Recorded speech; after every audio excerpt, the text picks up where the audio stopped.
Up against a godly spirit, Yai, Keitaro, and I are standing inside Yai's room and are shocked at its devastated condition. Yai figures out that Ai's god must have done this and she had already predicted it. Keitaro wonders how they can battle such a powerful being. Yai asserts that they just have to get even with it. Hearing this, the godly spirit also breaks silence and questions her regarding this. He also renders Ai unconscious, which scares Keitaro. He then mocks them, stating that they are not even a challenge for him. Yai, however, boasts that she can beat him and mocks him back.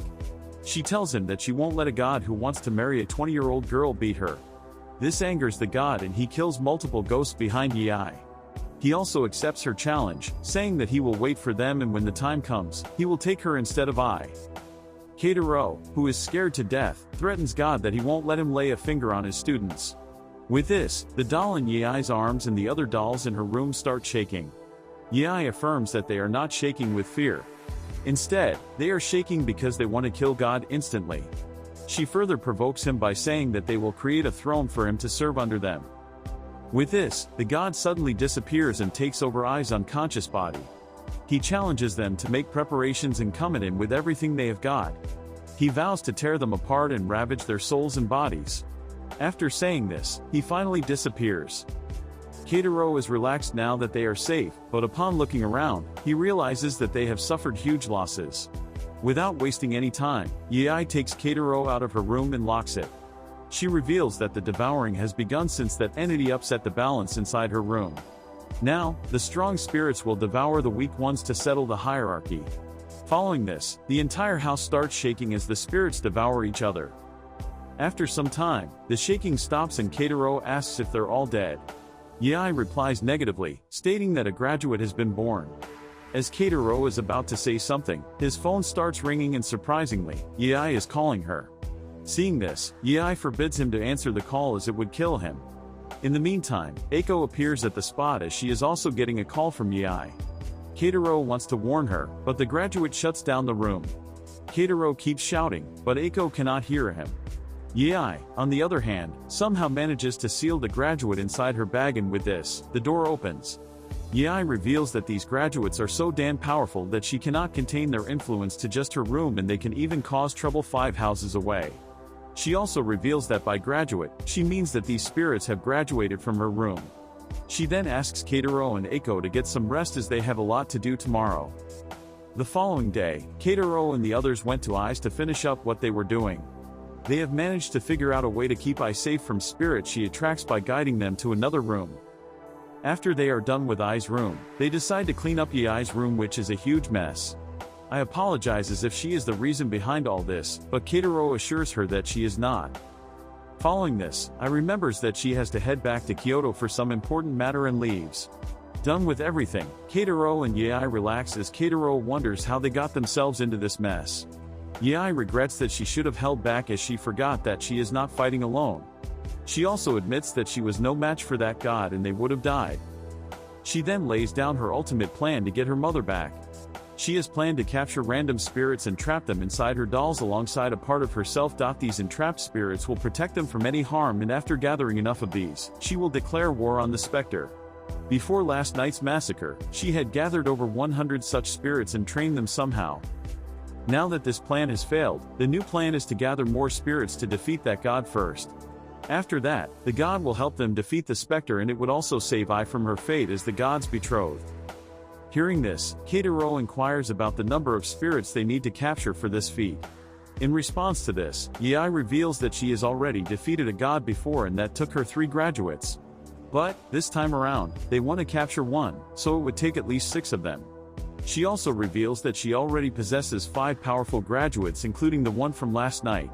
Now, they just need 1 more, and for that purpose, she plans to tour the entire Japan and visit haunted places.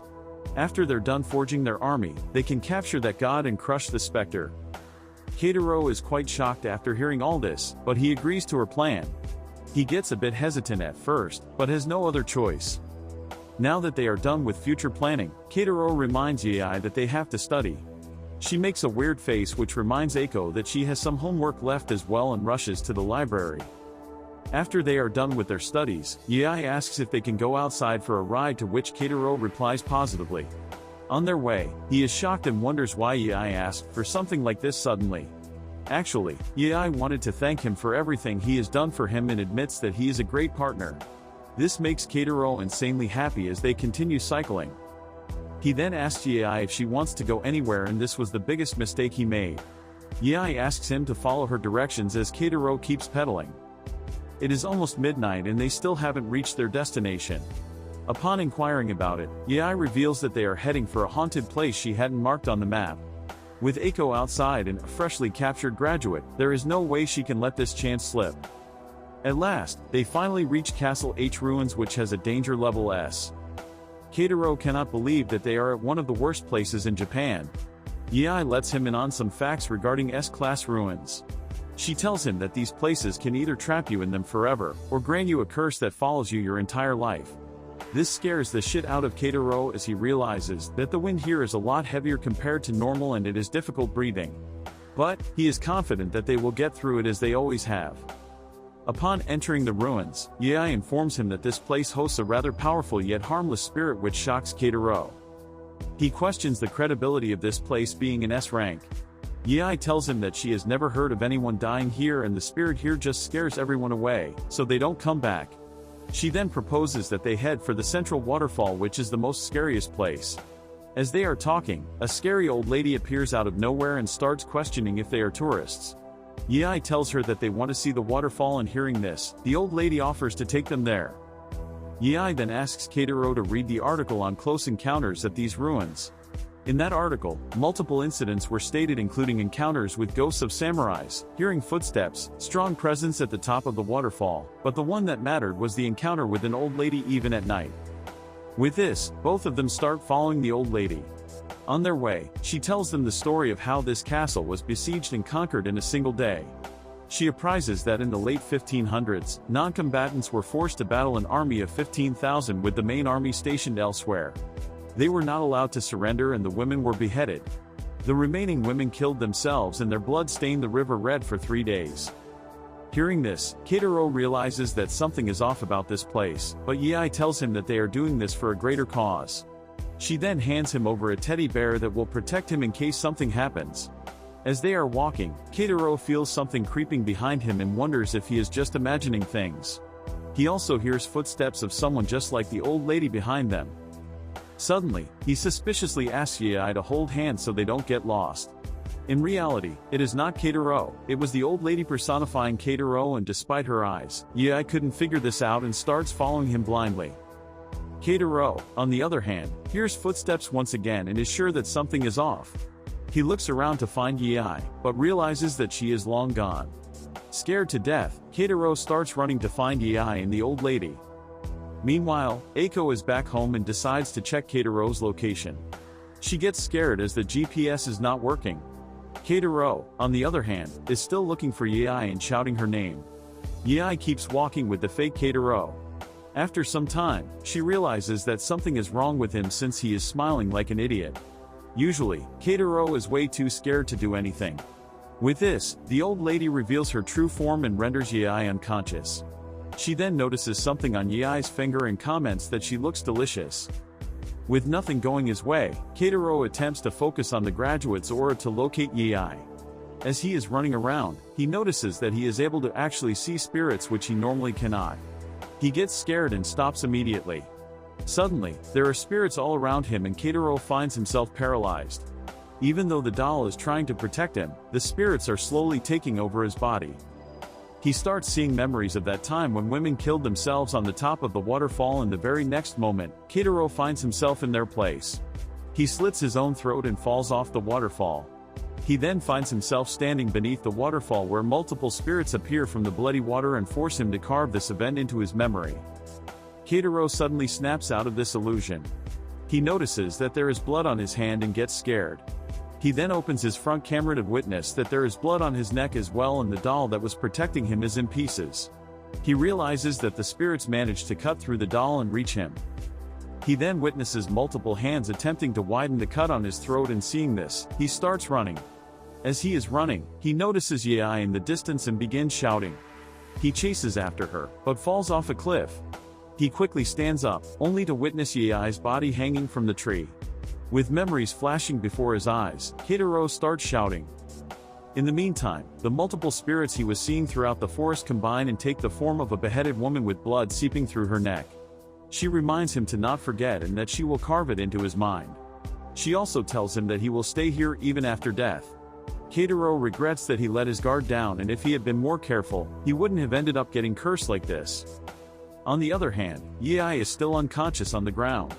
The old lady has noticed the small doll on Yi's finger and attempts to devour it.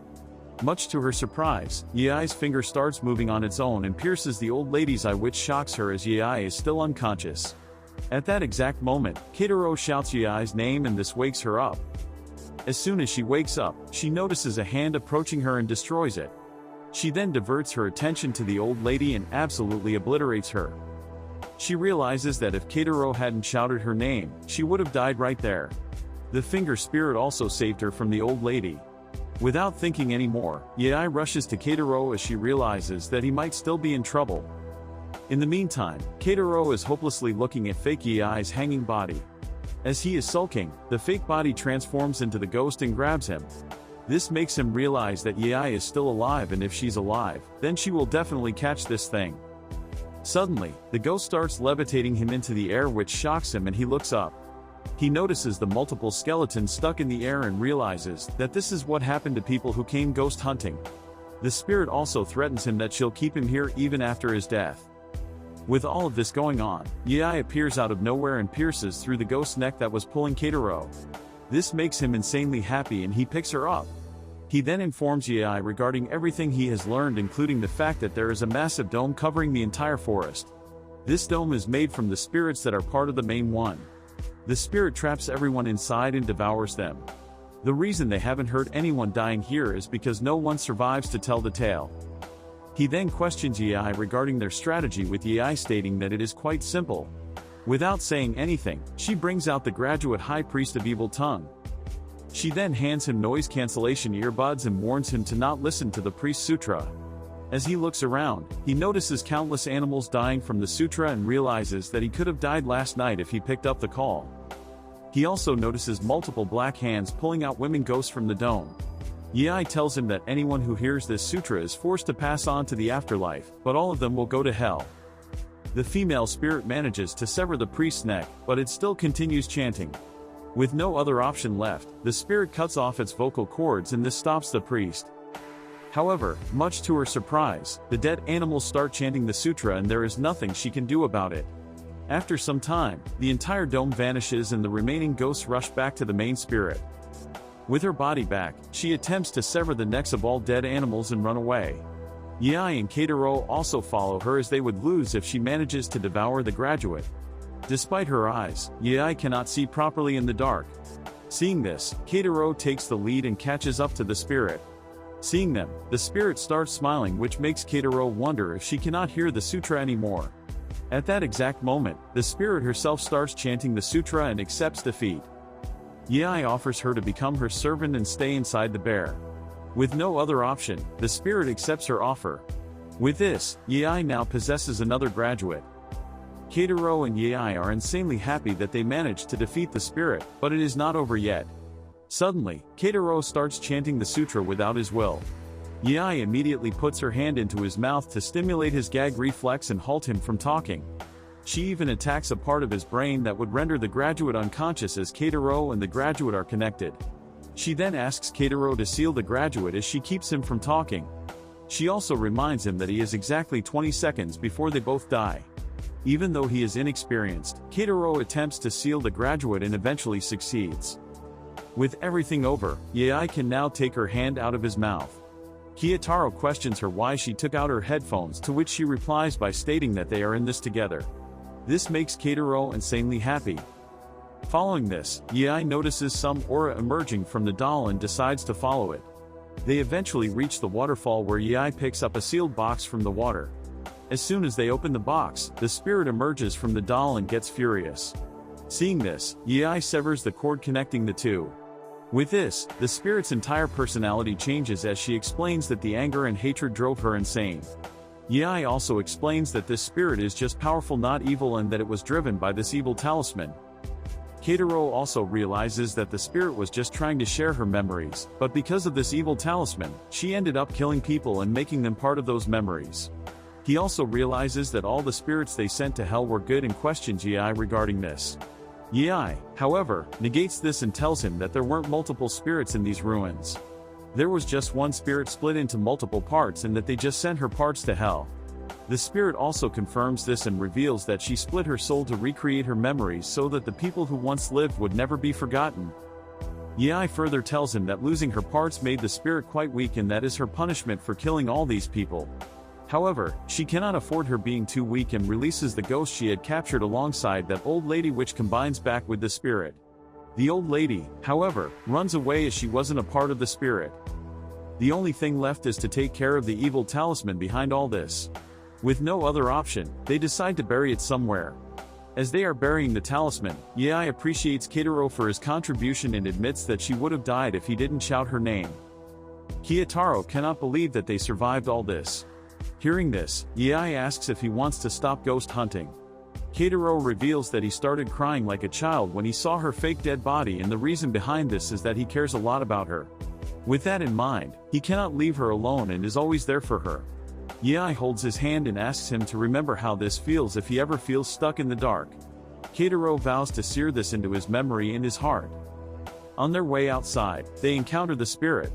She expresses her gratitude for helping her and asks them to call for her if they ever need anything. This marks the end of their first ghost hunting outing. Upon getting back, Eiko confronts them and gets angry.